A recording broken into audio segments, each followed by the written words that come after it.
of the violin. Hello again, Oddly Noted here, bringing you the best in violin history entertainment. This is the fourth or fifth installment of this series, and today we are covering 19th century French school of violin playing. Just a brief review, we've already traipsed through the Italian school, the Austro-German school, and then the 18th century French school, which included the notable pedagogues, instructors of violin, Leclerc, Gavinier, and Viotti. From here on out, you'll begin to see connections with who studied with who, and which schools sort of spawned other schools. It's very biology. In the 19th century, Viotti students find their time to shine, so let's get started. The three main musketeers of the 19th century French school included Rodet, Kreutzer, and Bailot. Bailot?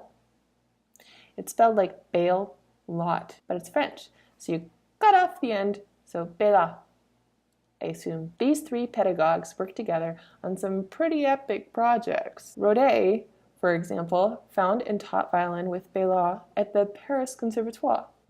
Paris Conservatory. Kreutzer was the founder and the director of the Paris Opera. Both he and Bailot conducted not at the same time, or at least I don't think.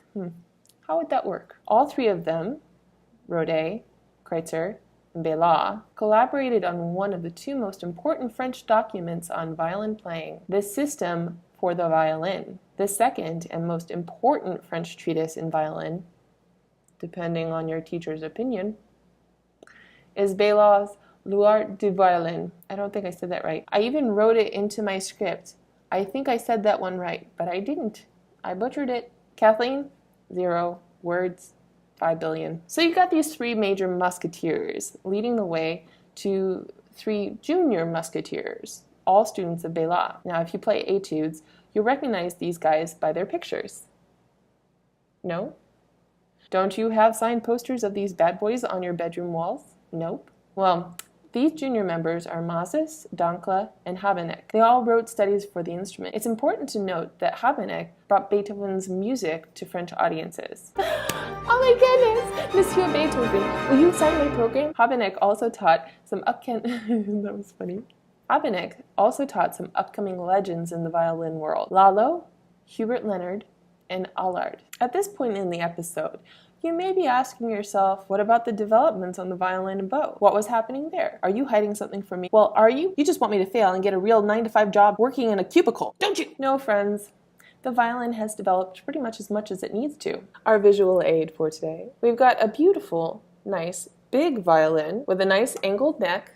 Now, makers did increase the length of the neck and made it a little thinner, which allowed for more theatrics and range. But by this point, you have to have some stability in the system because concertos, sonatas, partitas, treatises, and poems are being written for the instrument. So you can't just switch things up willy-nilly now. It's here.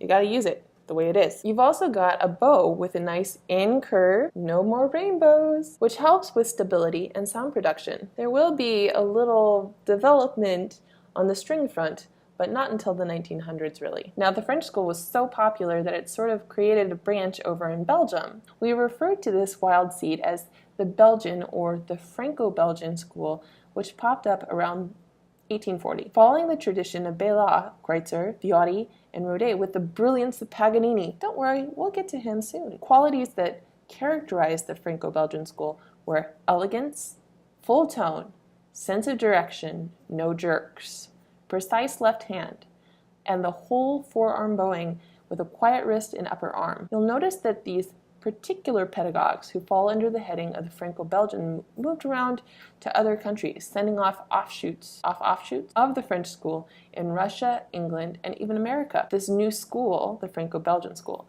was led by another student of the 19th century French Viotti, coming in as violin professor at Brussels Conservatory, Mr. Barriot. Mr. Barriot! It's spelled like Barriot. Barriot. He's known for his concertos. That's all I got on my card. Next up is Violin. You see, that just rolls right off the tongue. Who significantly influenced the Russian school while teaching violin at the St. Petersburg Conservatory. Guess who he taught? Izai. Also a member of the Franco-Belgian school, who then moved to the US and became the director of the Cincinnati Symphony Orchestra. He would eventually teach some of the Golden Age stars, such as Milstein, Primrose, Brodsky, Gingold, Bachmann, and Persinger. The Franco-Belgian school also includes Sarah... Oh man, that is it. I apologize. The Franco-Belgian school also includes Sarre, who founded the Royal Academy of Music in England, and Hubert Leonard, who took over the job at the Brussels Conservatory after Bervoy. You wanted more? Well, that's it, folks. Well, kind of. The truth is that while the French school and the Franco-Belgian schools did exist during the 1800s, we begin to transition from all the homies in this school play alike and all the homies in that school play alike to actual countries that were producing their own distinct styles of playing, which is great because nationalism was totally like a big deal. And both the performing world and the composing world during this time, the Romantic period, were experiencing this phenomenon. The next episode will endeavor to fly through the many countries that produced big-name pedagogues and performers so that we may make it to our final episode, the Golden Age of Violin Playing. If you like this video and would desire to see more of these kinds of videos, I got tired of saying if you like this video and would like, it's just too many likes. It's not good for college, you know. Please give it a thumbs up below, subscribe, and leave a comment. Let me know what I missed, or if you have an opinion on some of these players or have heard of them. I'd love to hear back from you. Until next time, this is Oddly Noted signing off.